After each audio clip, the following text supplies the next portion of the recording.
You get up, you go to work, you smile when you're supposed to. From the outside, you're fine, maybe even successful. But on the inside, everything feels muted, like you're watching your own life through a fog. No one would call you depressed, but you know something is wrong. This is high-functioning depression, and it's far more common than anyone talks about. The clinical term is persistent depressive disorder, or dysthymia. It's not the kind of depression that keeps you in bed for days. It's the kind that keeps you functional, but hollow. You're not falling apart.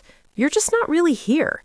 And because you can still show up, because you can still perform, most people, including you, don't realize it's depression at all. Here's what makes it so insidious. Major depression tends to come in episodes. It hits hard, it's recognizable, and eventually, with or without treatment, it lifts. Persistent depressive disorder is different. It's low grade but chronic, lasting 2 years or longer. A 2020 study in the Lancet Psychiatry found that untreated dysthymia significantly increases the risk of developing major depression later.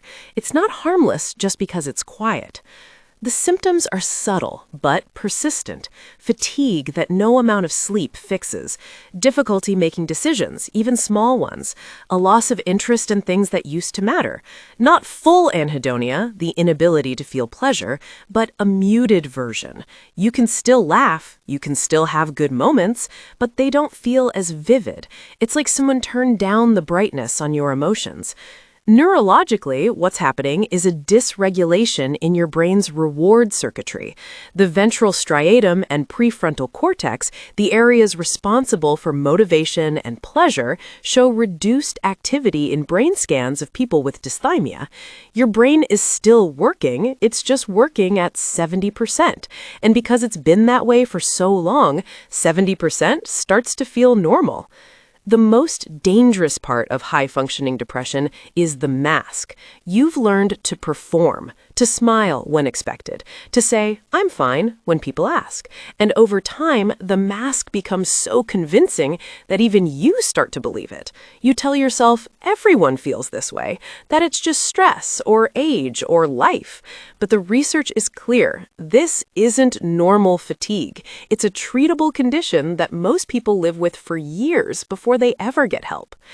Here's what makes it hard to recognize. High-functioning depression doesn't look like the stereotypical image of depression. You're not crying, you're not visibly struggling, you might even be objectively successful. And because of that, you don't give yourself permission to say something is wrong. You think, I don't have it bad enough. Other people have real problems. But depression isn't a hierarchy. It's not about how bad things look from the outside. It's about how hard it is to exist on the inside. The tools that work for high-functioning depression are different from the ones that work for acute depression. The first step is simply naming it, telling one person, I think I've been depressed for a long time, and I didn't realize it. That act alone, breaking the silence, reduces the isolation that keeps dysthymies alive. The second tool is behavioral activation.